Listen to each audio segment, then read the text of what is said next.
even though today parents are more aware that failure is okay and it's an experience and all of that looks really good on paper, but the stigma that is attached to failure. What can impact you lifelong, which you don't realize, much later in life, is that two things which brings a huge change: adaptability, and it's about tolerance. There is a whole trend now where people suddenly, at 30 or 40, just get up and say, I'm not doing this, I'm going to follow my heart and soul. Your passion was maybe not chemistry, you wanted to be a physicist, or you wanted to be, something else, whatever that is. But you can't change that overnight. People in the 40s and 50s have also suddenly discovered, Facebook or Instagram, and they're all on it. And I really don't know what the future is like. Sometimes you don't make a choice, you just get thrown into it and you figure out, how you're going to float it. Should we also ban cell phones? Right.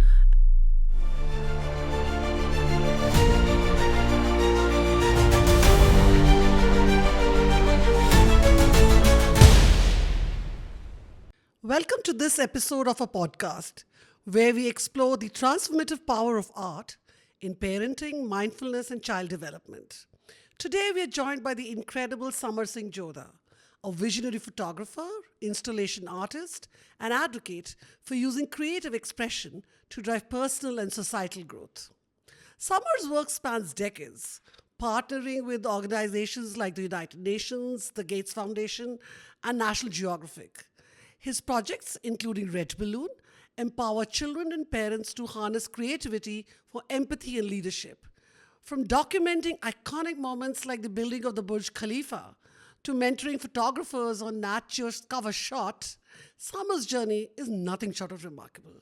Join us as we uncover his insights into how failure shapes resilience and how art can nurture a child's emotional and intellectual growth. Let's welcome Samar Jodha. Welcome, Samar. It's so wonderful to have you in our midst. And thank you so much for taking time out and being in conversation with me today. Thank you very much. Looking forward to what we're going to be speaking today. Yeah, I remember, very many interesting conversations we were having, and it's always been very intriguing to hear about your journey, from where you started and how you sort of come here. I would love to hear, and so would our listeners, really, about this very, very unconventional journey that you had as an artist. So take us there. Yeah,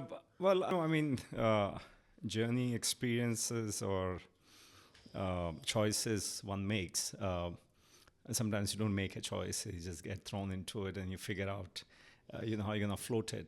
So I think my early start, I was really fortunate. I had my father, he was an economist, and he worked in a number of countries between North America and Europe and Africa and South Asia. So that was a very early exposure for me, late 1970s, getting out of a very, very, very socialism, what we were really peaking at. And suddenly you were going to a very fancy boarding school, an international school on the foothills of Kilimanjaro. Wow, that sounds so interesting. Yeah, and suddenly you have, you've got horse riding there and you've got photography there. These are things that are very, very limited in India. I came from a regular professional family. I mean, my father being, an economist, traveling, working, doing jobs.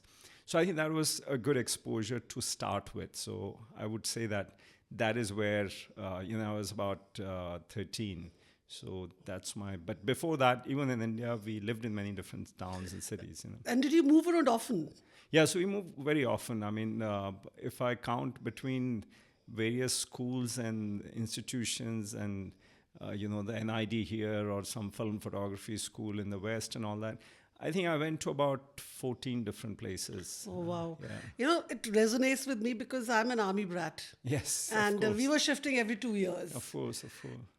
So what you said in terms of really moving countries, in my case, it was mostly pan-India. And I always see that as an advantage. So do you feel that gave you an edge beyond, of course, interacting with different cultures and also being exposed to a very different kind of an education system? What else really had, impact and really made you the person that you are today? I think one very key thing is that, of course, the exposure of different cultures and food and other human behavior and all that stuff. But personally, what can impact you lifelong, which you don't realize, much later in life, is that two things which really matter, which brings a huge change. One is your tolerance changes because you go into situation, people, foreign food, foreign this, foreign language, foreign whatever it is. So that is, one. So it's always, I always believe that it is about adaptability and it's about tolerance. And if you can have these two things, then you'll never struggle anywhere in life. Whether it's don't find a seat on the bus, or whether it's any kind of failure, any kind of hardship, because I think if you in early part of life, if you face these two issues and you make yourself into it, I think it's a much easier sail. Yeah, I remember, when we were growing up, it was all about the IQ. Then I think the last 2-3 decades has been the EQ. But now I think people are concentrating more on the AQ, what we call the adjustability quotient. That's right. And more in a very confusing, unpredictable world. I think these are the soft skills and life skills that, children need. Yes. So you were fortunate enough to get it because you were traveling. But I think still, as a skill, it can be developed even if you are sort of fixed at one place, really. And what are your thoughts on that? Yeah, I think for young people, it's very easy to pile on that, today, social media, digital addiction, all that stuff. But, children are watching their parents, their teachers, their environment around them. And I think that really makes a huge impact on what your behavior is. And, it's like if your parents are busy on their phones and on their screens and they expect you to go and read a book, that's not really fair, right? So I think that whole role model is what it is about how you're going to adapt to the situation or what your tolerance is. Because whatever you see is what you do finally, right? Yeah, I really like this thought about being a role model. So going back to your childhood, here's your father who's an economist and you're traveling around and you are an artist. So what were some of the qualities that your parents role modeled, which have helped you also in your journey? Well, I don't know if I had any kind of role model. I mean, my father was what a typical man is, quite just go and do your job, And I think my mother played a huge role. She was, Okay. dad is no more, but mother is an artist herself. Ah. And but I don't think it is all trickle down of DNA and all that stuff. I really believe that because what I do today as an artist is not really limited in terms of I make some sculpture or some films and whatever else I do, but it is really the larger space I want to be part of. In terms of experiences, in terms of mentorship work I do and all that stuff. And those are things which come from parents, especially from my mother. She's a very strong person. And, I always used to believe wherever they lived, I always used to say that family and fish goes bad in 3 days. So I would see my parents 3 days First time I've heard it, in 6 weeks, 8 weeks or whatever. But the most amazing part is that as you get older, I think we all understand that it's very easy to tell kids that this is what it should be and all that. But I think parents play such a huge, or immediate family plays such a huge role. And you realize much later in life that, and by the way, I don't mean that it's just about role model or being inspired. It can be also negative stuff, I mean, I really believe that I think all Indian families, because we come from such, unlike West, which is very individuality, here we are very much about traditional thing. And community. Yeah, so we should, I think all families, Indian families should go to therapy. Actually, any kind of, philosophy in terms of what the person or the community looks like, it has its pros and cons and flaws. So what you were talking about not being really restricted in terms of an artist, we'll get into that a little later and we'll do a deeper dive and really explore that how you are not an artist and an artist and how what you are doing in the world is really making a difference. But going back to, this unconventional choice and then another unconventional life. So where did it all start? I mean, what was the spark? Because here we're trying to, talk to parents and children and really inspire them and say that, it's not just those four or five, roles or jobs which take you to success. Right. It's really literally just think out of the box. Yes. Or even let your child, follow the passion. So that kind of, just take us to that story. And Yes. I mean, I know, I'm sure it's not an aha moment or whatever. I mean, where did it really feel, yeah, this is what I chose to be or do? Right. Yeah. So I think typical trouble with, and this is not limited to our culture, but worldwide, Yeah. education is really, it's your performance meter. I mean, you have to measure up to education, and that's the only way you can. Conventional education is the only way you show your success or your. It all comes down to performance, right? I suffered from, this making fish climb a tree.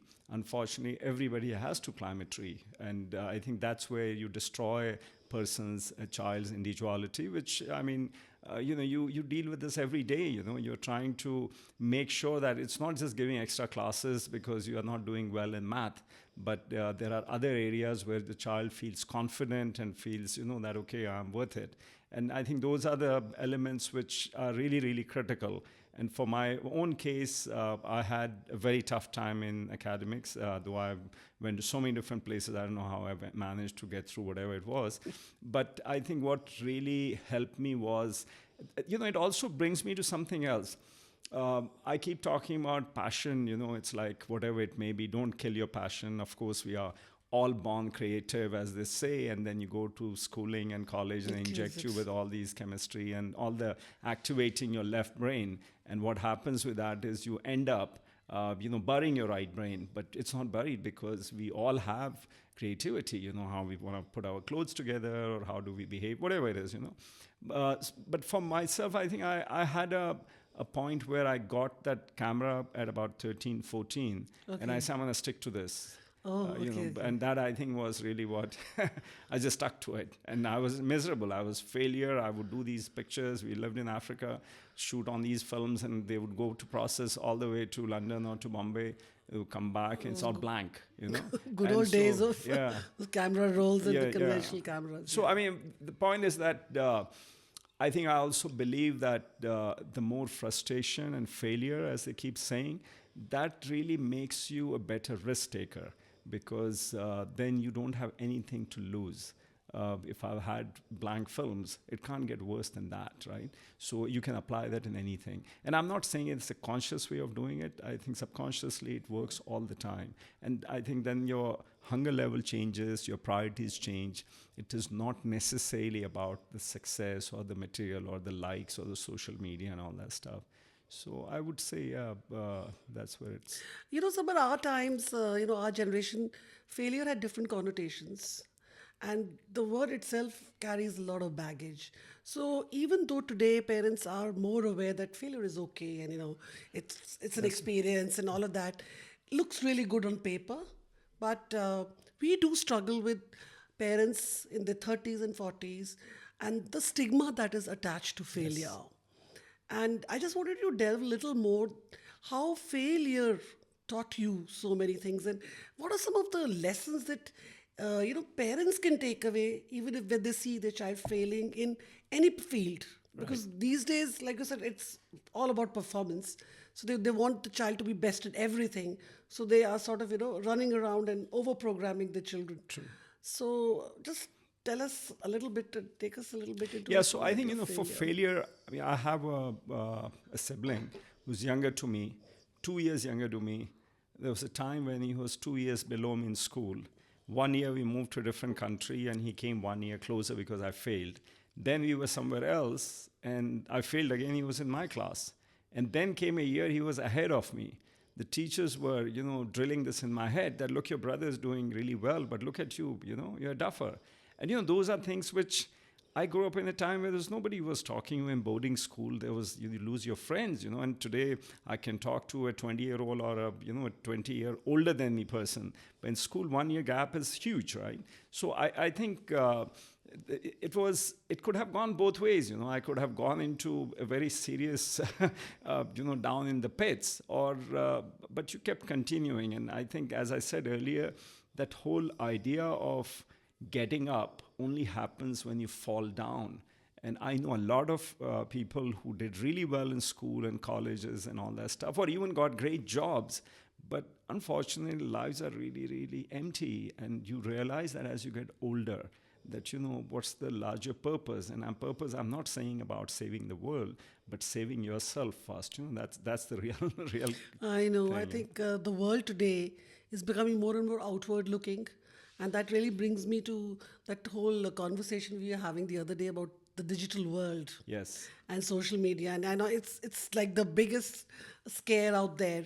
Uh, do you think it's impacting the sense of who am I and self awareness? And what do you think it's doing to the children of today? How did it impact you and the way you see the world? Or even how did it change your beliefs or, had some kind of an impact on that? Yeah, early part of life when you hit failure, it's misery because everybody's judging you. You're too young. You haven't experienced anything, and also you don't have anything to showcase.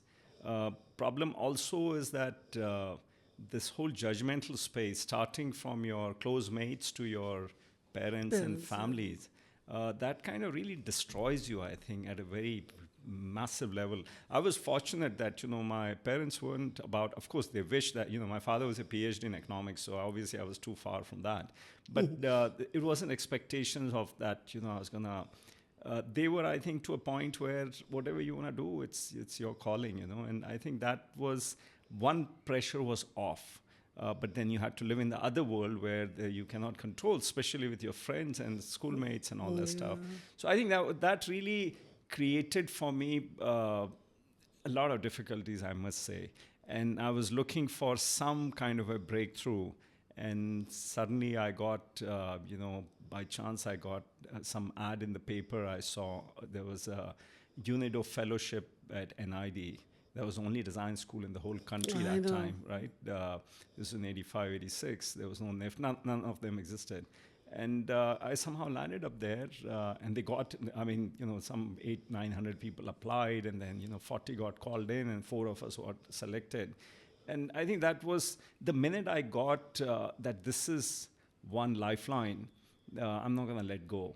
And I think that changed me because, like what I said earlier, is that the failure is also about that if you see any possibility, you will risk it there because you failed on the other side. And I think that's where you start building it. And of course, there's no doubt about it's always going to be hard work. It's always going to be rejection. It can be failure again also. But I think the whole idea about if there is an opening, you can't let go. I really love what you said about linking failure with it's a kind of a risk taking. What I see increasingly in parents today is they don't let their children take risks. Right. And here I don't simply mean physical risks, but other risks as well. So I really wanted you to talk about, how taking risks, facing failure, helps you become more adaptable and resilient. And, what is the importance of these particular skills in today's world? Yeah. So I think this whole modern living and this helicopter parenting or whatever. I'm not a parent, though I work with thousands of kids I've worked with. I find that it's an inbuilt thing that you jump into it for providing the best thing, protection, providing whatever that is. What it takes, unfortunately, the toll happens not then. It happens when that child grows up. And one doesn't realize that what kind of damage one is doing. And it doesn't mean you go to such an extreme that you put your kid on a bus and you take a flight. I don't mean that you got to go that way, but I think there needs to be certain amount of balance. I want to bring something else here. So I was doing one of these TEDx talks, and I was talking to there were parents and there were kids, and I was saying that the trouble is that, I don't have exact number to it, but 90% of people are pretty depressed on the Sunday night because Monday morning they got to go do something which is the only thing what they're qualified with. So if you're a chemist or an architect, it doesn't matter which part of your head works there. But your passion was maybe not chemistry. You wanted to be a physicist, or you wanted to be something else, whatever that is. But you can't change that overnight. So because that's what you're qualified with, and then you say that I've got, and the impact is across. By the way, we know it. It impacts your family. It impacts your anger issues. It impacts you on your spouses. All that business collects up, and so you see that misery. And then what do? You make your kid go through the same thing. Same thing. You got to finish this, and you got to climb this tree, and you need to finish this thing in such a way. So what I'm saying is that cycle, we are, as an adult, we need to break it. It is not the kid, because we keep using and then we also run into this other trip that, okay, I couldn't, there was no piano when I was there. My child needs to learn the piano. Oh, I couldn't do this, opera singing. My child needs to go. That kid has got like a, entire list of the week is packed with so many activities. Over-programming is what and you must have seen so many in school where their afternoons are so packed with all this stuff, and you keep wondering, like, when is this kid is gonna breathe, and play. Exactly. Because there's such a virtue to free play and what That's you right. learn, and even with your group of friends of your age, there's so much learning that happens in free play. And to what you were saying in terms of somebody very unhappy on a Monday morning and you have your Monday blues, we really don't know what our true passion is. And there is a whole trend now where people suddenly, at 30 or 40, just get up and say, I'm not doing this, I'm going to follow my heart and soul. My own husband, he was in the army because it was expected of him, but 12 years he was miserable. Right. And I think he got up after 12 years and said, no, this is not what I want to do for the rest of my life. And so these children for whom parents have lots of aspirations, they're probably going to change jobs, 2 or 3 times in their life till they really find that. Yes, yeah. So you do wonder what the parents are asking of a child when they're coming here and saying, it's the child is looking at Montessori or a nursery admission, and they're already thinking about, he's going to go into IIT. Yes. So what do we do? And I just have a good laugh and say, God is laughing when you're busy making plans. Yeah. So Samar, I remember you talking about this, unpredictable and complex world. So in your work with children and parents, how have you come across how this unpredictability or not really knowing what life will be about, and COVID has been a good example. What are some of the challenges that, the children and parents are facing today, according to you? Well, I think one serious challenge is the digital noise. There's no doubt about that. You see kids at a very young age, in supermarket, they'll put a screen in front of them. In a car they're driving, they'll keep, so the kids are quiet. When I grew up, it was about, you would interact with your parents, they wanted to know, you do quizzes together, you talk about, what's the capital of this, and there's so much of, so I'm not saying that you can't get that from digital space, but we are not machines, it's so much about listening, it's so much about adapting to what's in front of you, what other person is saying. We have really terrible listeners now, because everything is given in writing or on screen. Even the attention span, for that matter. And exactly. So that drops, and you can see that, we just read about in Australia, they have passed a law where, under 16 can't be on digital space, digital media rather. Yeah. And so, every culture has, every society has its own impact, I think I find a lot with parents on this whole digital noise, how it's really impacting their kids in a very serious way. It's a very, and something else which really you lose in there. See, moving on to onto the space is that we keep talking about passion. We keep talking about you gotta have a passion, and focus. But I think more than passion, what we lose out is, you're not curious, Yeah. and that is the best part as a child. So if you see people, whether it's a tech guru or whether it's an artist, they still have that. They always are looking at places where what we did as a kid. You turn the egg upside down, you do things under the table, you do all kind of, you're drawing upside, you do all kind of stuff. Which just disappears because you get regimented. It's all structure. You have to watch out what the other guy is doing, and okay, so I have to stand in that same line and behave in a certain way. And I think that takes away the purity of your mind, I think it takes away your spirit, and you just get so.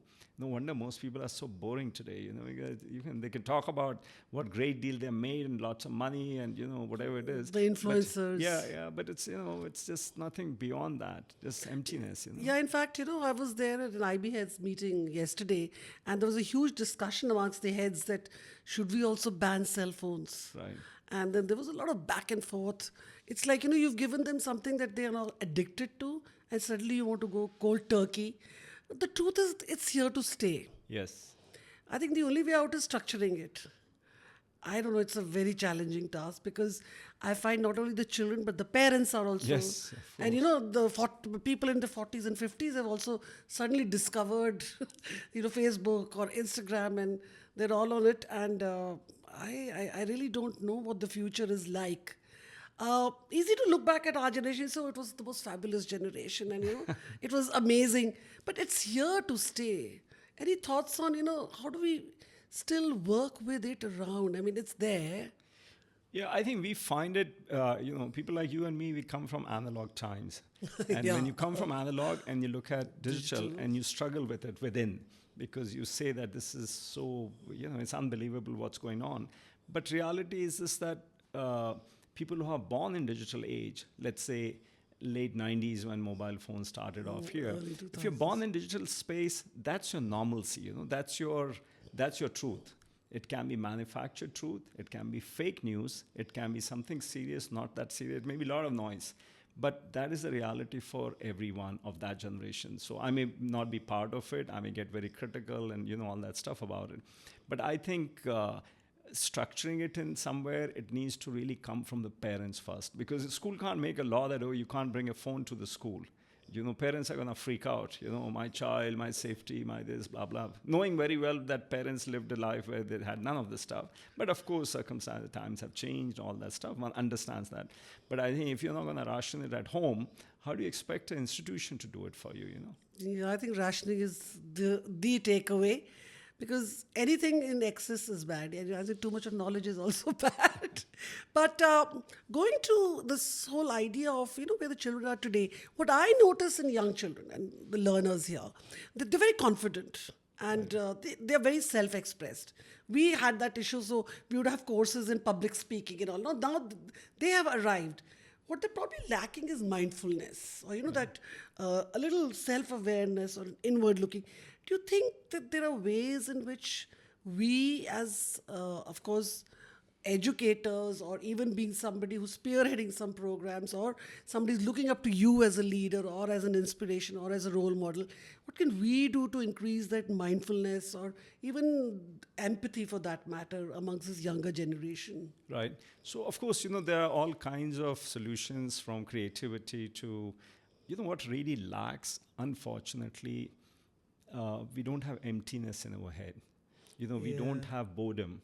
We don't have any time when there's a silence. And that's not just with kids, it's with grown-ups too. I'm including me.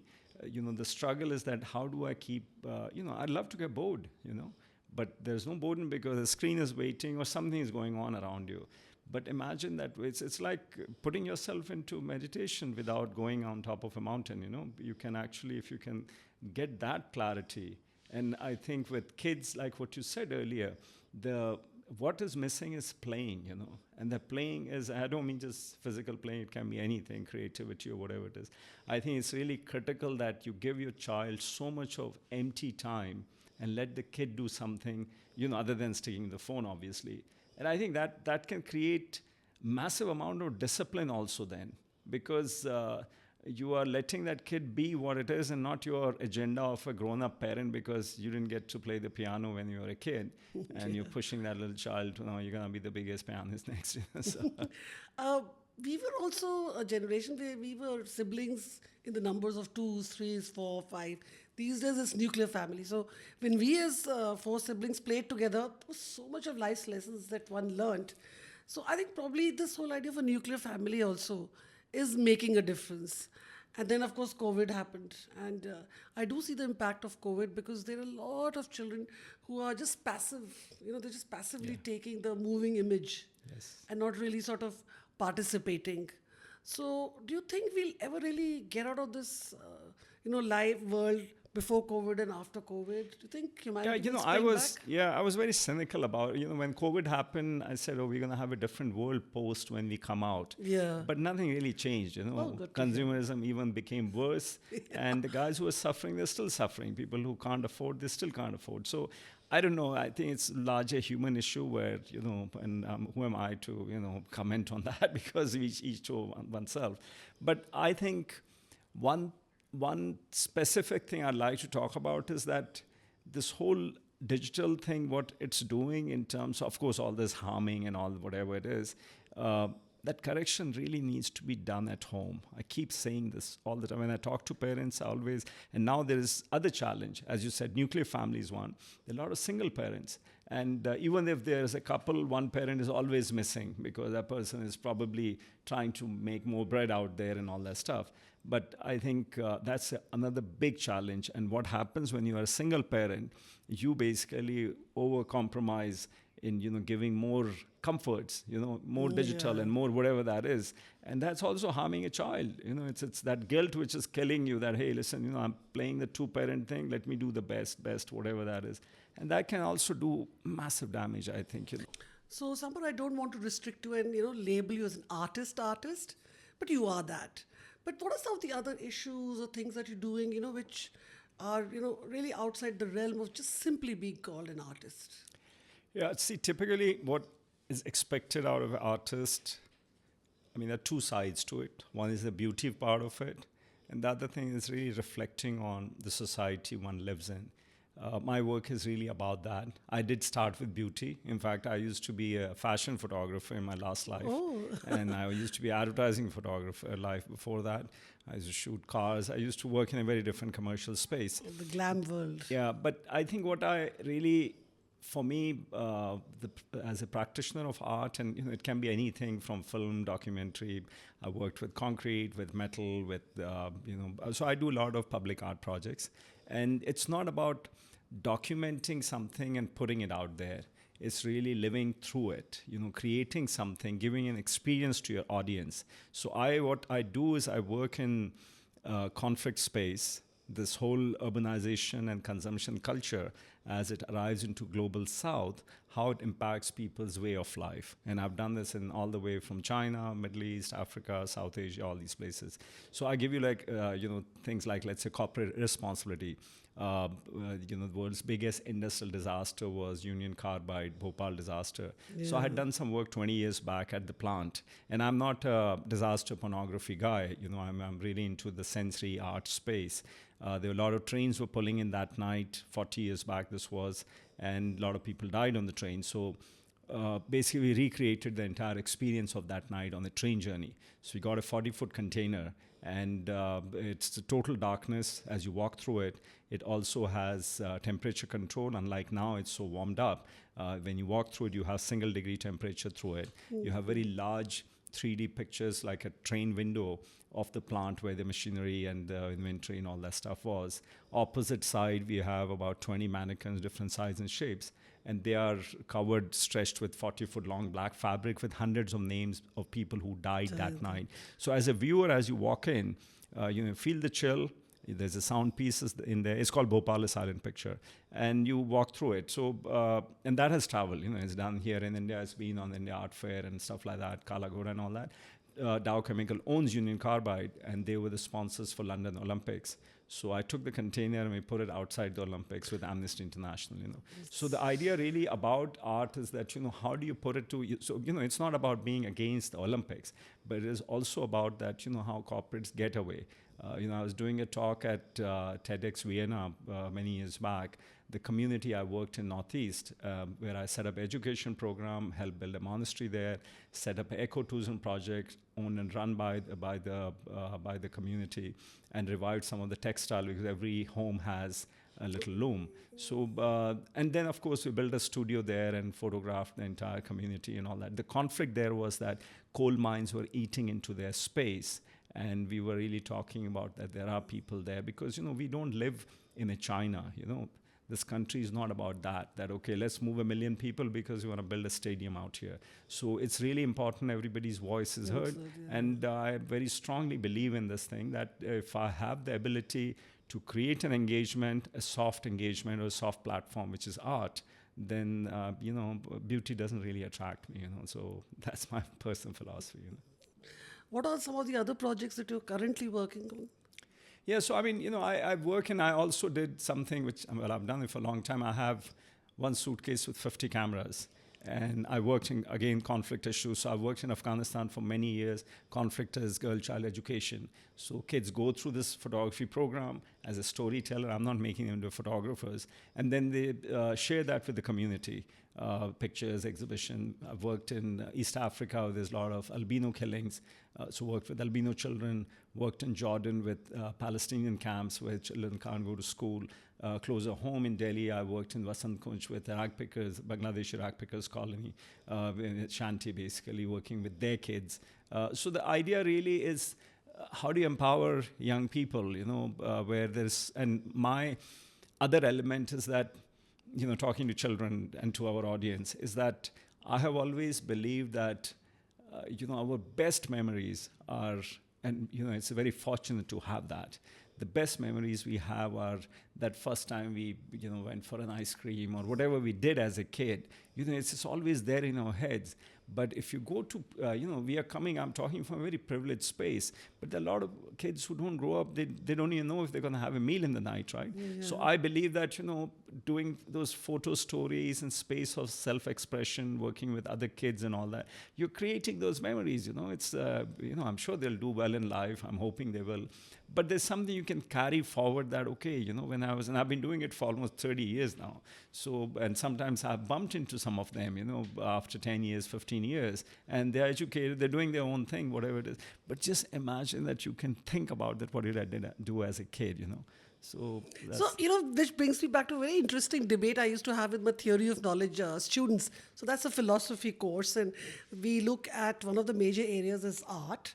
And all kinds of art. It could even be literature, it could be dance and whatever. And I always pose this question, do you think an artist always has to have a moral and ethical responsibility towards the larger world, or is it something which, is very individual and very, very subjective? Yeah, I would say it's easy said that, because who are we to judge, even as an artist? But what makes you an artist is not about judging and passing a comment on situation, but it is so driven by what your inside voice is, what your belief systems are, what you believe in. If you believe that, making glossy beauty pictures, that's your calling, nothing wrong with it. If you feel like that, I'm going to work on communities where I'm going to go and do things with, with kids from marginalized communities, that's your calling. So the voice is really within yourself. Now, where does that voice come from? That voice comes from the environment you grow up in. I don't mean that you have to stick into some poverty pit or something, but it comes from the environment you are. As I said, for me, I've been very fortunate to see, and when I do mentorship with a lot of young people who are young professionals, I always talk about that when you start your journey, you are I was speaking at a design fair in Pune last year, and some girl was asking about, first was my salute to her that she actually managed to get away that left brain activity what parents were expecting, because you gotta get married, you need to, so you need to qualify those boxes. And she did that. I said, that's the biggest breakthrough, that's the biggest standing you've taken. Then comes all your other stuff, whatever your calling is, what you believe in and all that stuff. And I really very strongly believe that, young people, when they are struggling with this, that crisis also happens. Is this the right choice I have made? Nice. So it's good. It's good to have all that, because, that's where you will find something, you will find an answer. Otherwise, you go do math, because it's logical. Get a job and get on with it, right? So I find it very brave with people who actually step away from, and they are not, terrible like me in academics. They could have done a lot more. But they still decide to switch that, And I'm not going to ask you, is there a secret sauce to it, but can parents do something to keep that artist of in a child? Everybody has that creative alive at home. Right. Some things that very simple, but at home it could simply just mean spending time with the child. But some things that So you you address said it. that. You said it. What you just said about spending time. It cannot be anything bigger. It's not about buying canvases and giving them another iPad and draw out some portrait. No, that's all boring. Go to school. You have an art class and they'll teach you all that. But as a parent, I think, playing with them, spending time with them, that is where it is. That's the creativity, and that also is going to impact you so much, because your whole relationship with the child will evolve into something so much more different. Because then you'll remember that, okay, when you were 5, what we did, and 10, we went on this holiday. And it's not necessarily about going on some fancy holiday. It can be anything within your own environment, daily environment. Yeah. So that play is about not go and play with your own thing. Play with the family around, with your siblings, with your parents. It's so critical. And also, I would like to, highlight what you said earlier about this nuclear family. I think the reason we, our whole empathy space or our listening ability and all that, that really comes from who are we exposed to as when we grow up. Yeah. So that grandparents, talk to them if they're not in the same town. Let them do some activity, do the sleepover, whatever it is. Just keep doing it, because, 2 seconds later, they're going to be 16 and 18 and they're going to be out of there. They won't even look at you.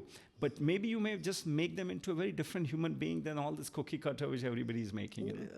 I think 2 very important things you said. One is spending time. And I also feel, time is a currency which you can never get back. So I think spending time doing nothing very curated or structured, I think that's a beautiful thing parents can do with the children at home. So, Samar, what does privilege mean to you? What does it look like? Yeah, privilege is it's an accident. We don't make a choice. You're born being, from a very comfortable space, or you can be working. It can be anything. I could have been born in my driver's family, or I could have been born into my father's, CEO, whatever it was. So it's an accident. You don't have a choice. But what I feel is that when you have the privilege, if you get caught up in this entitlement, that's where the trouble starts, because out goes all your elements of your great Ivy League degrees and all your, empathy. All that stuff is out, and you become, unfortunately, not a very good person. And who am I there to define good person? I don't know if, we all are good person to ourselves, as they say. So a lot of the stuff what I work with kids is also about how do you raise empathy? Empathy can't be a textbook. You don't have a chapter on empathy. Or a formula. Yeah, that's right. And that's where art basically comes in, because it's a non-judgmental space. I can draw something with parrot which can look 20 times, 20 kids can do different kind of looking parrot. So it's a non-judgmental space. Some people like it, some won't like it, whatever it is. But bottom line is you've done it, So I think it's critical that, this empathy factor, how do you raise that? And that brings me to, how family plays a part in it, how we get into creating engagements which will make the child become more part of community, or, the larger process, and not this me, myself, and I, which is what, unfortunately, it's not just kids. Even the parents are the same. It's all me, myself, and I, Yeah, they, especially parents of the 30s, in the 30s, they're also from a generation which I would say is born in, especially our demographic, privileged, and Right. they are entitled, and they didn't struggle like probably our parents did, Right. and our generation struggle was different. So they are also from that bit, and asking them to teach empathy or model empathy is also a big ask. yeah. So we at school still do some structuring in terms of role play, or we have our wellness sessions, and we make sure every facilitator is a well-being facilitator. How do we let that sort of continue as a part of the hours that they spend at home? Right. What can parents do? Yeah. So I think that brings that, what we're discussing, that is there some kind of laundry list? Yeah, right? yeah. And I think certain elements which are play, usually people think that, okay, give them a screen and they're playing. or send them to go kick some ball out there that's playing. But that's not really, that's just taking away your responsibility as a parent, Yeah, right? outsourcing Yeah. it. So yeah, exactly. You said it, outsourcing it. So how about engaging, which is more, a community or a family thing, whatever that may be. Whether you want to do art, you get involved in it. Doesn't matter how good or bad you are. You want to, let's say, even play some digital games. Be there with that kid. Because that's how you build memories. That's how you really create that space where the communication is there, the empathy is there, the understanding is there, and the playfulness is there. The problem is that earlier generation, you zipped up and you didn't speak in front of your father, and now these kids are sitting on their heads and they're screaming. So all right, give them a screen. So they don't Yeah, need I've to- heard parents say, I can't control my child. So I say, who's the adult in this relationship? But something as simple as playing board games. Right. And experiencing those highs and lows. I think even that's such fun. I'm obviously thinking about my childhood as well. And what else? When you say spend time, one part is simple play. But sometimes parents even struggle to, figure out what is this play that they're talking about. Right. Right. So I mean, as I said, it can be, the play is not, it's like going and visiting grandparents, spending time together on, doing conference call with your, or Zoom calls with your uncles, aunts who are not nearby. I mean, creating something which is a collective, which has involvement of everyone equally.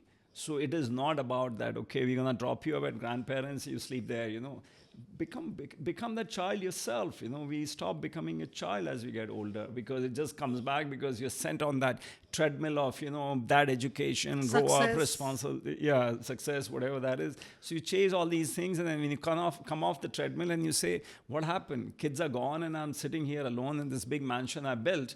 But that's not how you want to end up. And also, when we talk about play or being a good parent, I think a lot of parents struggle with a sense of, I want to be the perfect parent. Yeah. But there is no perfect parent. There's no book. There is Yeah. no book. There are many ways to be a good one.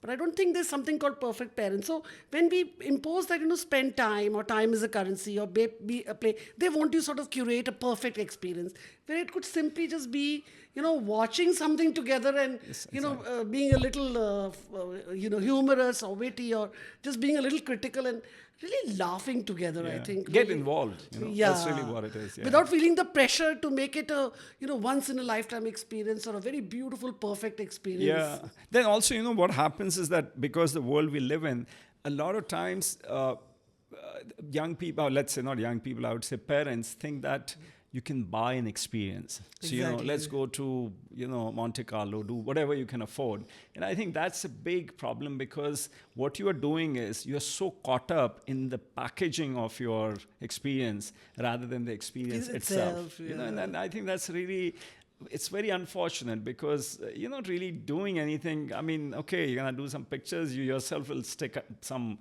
social media pages. We were out there skiing, whatever the hell it is. But I think you want to get creative. I mean, parents need to really look at that, how their own imagination is there. It can probably help them light up their own dull lives, because they're so caught up on the treadmill of everyday survival, I think that this whole thing of success. So what do you think is success really? What is Yeah, so I think success, again, as I said, I mean, it's a different way how each of us measure it. Bottom line is that it's not a formula, obviously. And it's not about my success. I feel that, okay, I feel fulfilled with what I do or what I read or whatever I'm involved in. Some people's success is that, I could take my kids to Monte Carlo for, whatever holiday I went for. So it all depends to each of them. I think, again, it's a non-judgmental space. People can be whatever, but don't let that success impact your kids, because what you are compromising is your time, most precious thing, which you are not giving to your kids, and what you're becoming as a human being, because you're so much chasing that bacon out there. You don't realize that there's a serious emotional starvation back home. Your children are given tools to entertain themselves. That's not the way you got to be doing it. But it's a tough ask, because it's easy to sit here and say, oh, you spend time and whatever, and I'm sure parents are listening and tomorrow they're going to turn a new leaf. But is difficult to do when there's so much noise around and so much noise telling you what to do. And that this is how you measure that you have succeeded and you have reached a point. Well, there is no textbook for parenting because it's not. I mean, it cannot be, right? Uh, but what would be the bottom line is a sense of balance. And that balance doesn't need a textbook. That comes from within yourself, your environment, the needs, and obviously family, children, all that stuff. Because kids are not going to bring you to balance. We try, okay, I'm going to balance my diet, I'm going to do this meditation, all that. How about doing some emotional balancing, where you need to make sure that how much of time, quality time you spend with your spouse, what you do together with the kids, and what you do independently with the child, And I think that's where the sweet spot is, I think. I think that's a wonderful word, balance. So thank you so much, Samar. It was wonderful talking to you. We could go on and on. Thank you. But thank you for taking valuable time out, and thank you for this wonderfully insightful session, and of course sharing your life with us. Thank you so Excellent. much. All right. Thanks for your time, everyone.